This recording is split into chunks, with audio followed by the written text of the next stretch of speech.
মাসের ৮ কিংবা ১০ তারিখ হয়ে গেছে, এইদিকে স্যালারি ঢোকার মেসেজটা কিন্তু এখনো পর্যন্ত আসেনি। যখনই আমাদের জীবনে এরকম একটা পরিস্থিতি এসে হাজির হয়ে যায়, তখন আমরা ভীষণ চিন্তার মধ্যে পড়ি যে এখনও স্যালারি ক্রেডিট হলো না, আমরা কি করে সংসার চালাবো, বাড়িতে এত খরচা কিভাবে বয়ে নিয়ে যাব, কিছুই তো বুঝে উঠতে পারি না। আসলে আমরা তো স্যালারির ওপর নির্ভরশীল ভীষণ পরিমাণে। যদি স্যালারিটা টাইমলি না আসে, দেখবে আমাদের একটা সিস্টেমটা পুরোপুরি ব্রেক হয়ে যায়। তখন সংসার চালানো সত্যি খুব কষ্টজনক ব্যাপার হয়ে দাঁড়ায়। আমার আজকের টপিক বা আলোচনার বিষয়বস্তু হচ্ছে এটাই। তোমাদের সাথেও যদি এরম ধরনের ঘটনা ঘটে, তখন তোমরা ঠান্ডা মাথায় কিভাবে সমস্ত পরিস্থিতিটাকে সামাল দেবে, এই নিয়ে আমি আজকে তোমাদের সাথে 3টে পয়েন্ট মূলত আলোচনা করব এবং কিছু কথা শেয়ার করব। তাই আমার অনুরোধ, গোটা ভিডিওটিতে তোমরা আমার সঙ্গে থেকো। বাড়তি কথা না বলে আজকে আলোচনাটি শুরু করছি। প্রথম পয়েন্ট, বাফার প্ল্যান। কি এই বাফার প্ল্যান? যখন যে মাসে আমরা হাতে টাকা পাচ্ছি, যখনই স্যালারি ক্রেডিটটা হোক না কেন, তখন আমরা 5% করে অ্যামাউন্ট আলাদা করে সরিয়ে রেখে দেব, যাতে পরের মাসে যদি 7 তারিখ কি 10 তারিখ কি 8 তারিখে যখনই হোক না কেন মাইনে ঢুকুক না কেন, বাকি দিনটা, এই যে 1 তারিখ থেকে 8 তারিখ, এই বাকি দিনগুলো নিশ্চয়ই আমরা না খেয়ে পেটে গামছা বেঁধে থাকবো না, বা আমাদের যা খরচাপাতি সেগুলো তো চলবে। তখন এমন পরিস্থিতি হয়ে যায় যে রাতের ঘুমটুকু পর্যন্ত হচ্ছে না, কেন, কিভাবে চালাবো। কিন্তু যদি আমার 5% অ্যামাউন্ট আগের মাস থেকে অলরেডি সরিয়ে দেওয়া থাকে, তাহলে আমরা এই সময়টাকে কিন্তু ইজিলি চালনা করতে পারবো।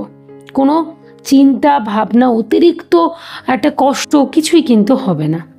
আমাদেরকেই ব্যবস্থাপনাটা করতে হবে। এইটা তোমরা নর্মাল লিকুইড ফান্ডে রেখে দেবে, ঠিক আছে? কিন্তু তোমাদেরকে এখানে আরেকটা কথাও বলে রাখি, অনেক সময় একটা ঘটনা ঘটে আমাদের। ধরো কোনো মাসে দেখা গেলো মোট ওই 2-3 তারিখে স্যালারিটা ক্রেডিট হয়ে গেল, তখন তো 5% অ্যামাউন্টটা লাগলো না, তখন আমরা ওটা বাজেভাবে খরচা করে দিই। ভাবে কি হবে টাকাটা রেখে, আমার তো 5% অ্যামাউন্টটা লাগলো না, আমার তো 2 তারিখে স্যালারি ক্রেডিট হয়ে গেছে। সেইটা করলে চলবে না, তোমাকে ওটা আলাদাভাবেই রেখে দিতে হবে। মানে ওটা মোট কথা জমিয়ে রাখতে হবে। লাগলে লাগলো, না লাগলে না লাগলো, কিন্তু আমি রাখবই না, সেটাকে অন্য জায়গায় খরচা করে দেবো, এইটা কিন্তু কখনো করা চলবে না। আশা করি তোমাদেরকে সহজে আমি বোঝাতে পারলাম। 2 নম্বর প্ল্যান, বাজেট কাট।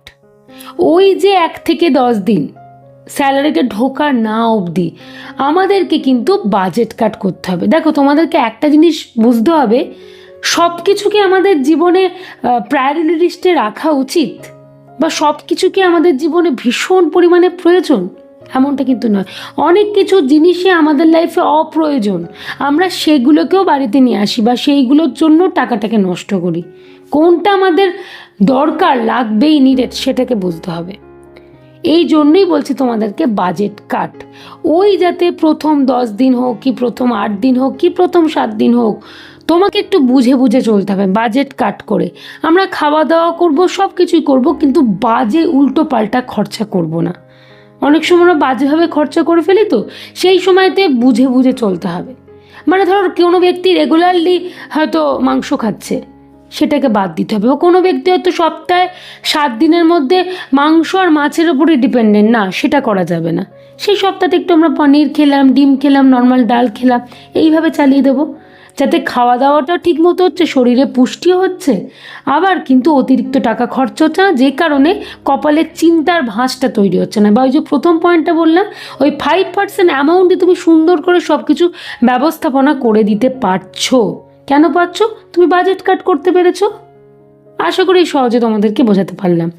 3 নম্বর প্ল্যান, সেটা হলো প্রি প্ল্যান। আমাদের সব কিছুতেই না প্রি প্ল্যান জিনিসটা ভীষণ পরিমাণে থাকা বাঞ্ছনীয়। কখন কি সমস্যার মধ্যে পড়ি আমরা কিন্তু জানি না, তাই জন্য প্রি প্ল্যান রাখতে হবে। কি এই ক্ষেত্রে প্রি প্ল্যানটা আমরা কি করব? আমরা জানি তো মোটামুটি 7 তারিখ 8 তারিখ 10 তারিখ স্যালারি আসে। আমরা কি করব, আগের মাসে ওই কদিন চালানোর জন্য কিছু কিছু বেসিক জিনিস, মানে চাল ডাল নুন তেল মশলা, যেগুলো বেসিক, যেগুলো ছাড়া চলতে পারবো না, সেইগুলোকে একটু তুলে রাখার চেষ্টা করব।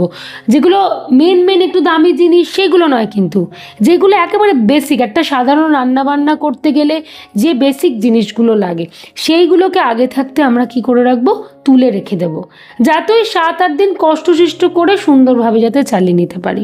এই জন্যই কিন্তু প্রি প্ল্যান, যাতে তখন এই পরিস্থিতি না হয়ে যায়, রে আমার তো আজকে হারিয়ে চাপবে না, কি করব কি খাবো, এই পরিস্থিতি যাতে না হয়ে যায়। অ্যাকচুয়ালি সবার ইনকামটা তো সমান না, এই কথাগুলো তাদের জন্য যাদের ইনকামটা সে অর্থে অনেক বেশি নয়, তো তাদের ক্ষেত্রে এই ধরনের পরিস্থিতি কিন্তু আসে।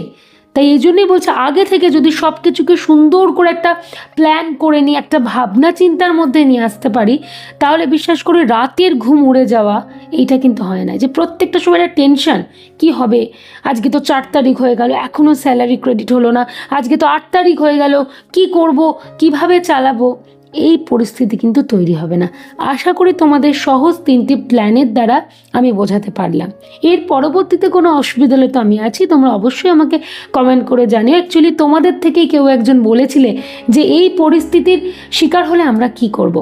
আমার মনে হলো এই টপিকটি অত্যন্ত ভালো একটি বিষয়, এবং এরকম সমস্যা আমাদের জীবনে আসতেই পারে। তাই এই সংক্রান্ত বিষয় নিয়ে যদি কিছু কথা বলা যায়, কিছু প্ল্যান দেওয়া যায়, তাহলে নিশ্চয়ই তোমরা উপকৃত হবে, সেই জন্যই ভিডিওটি করা।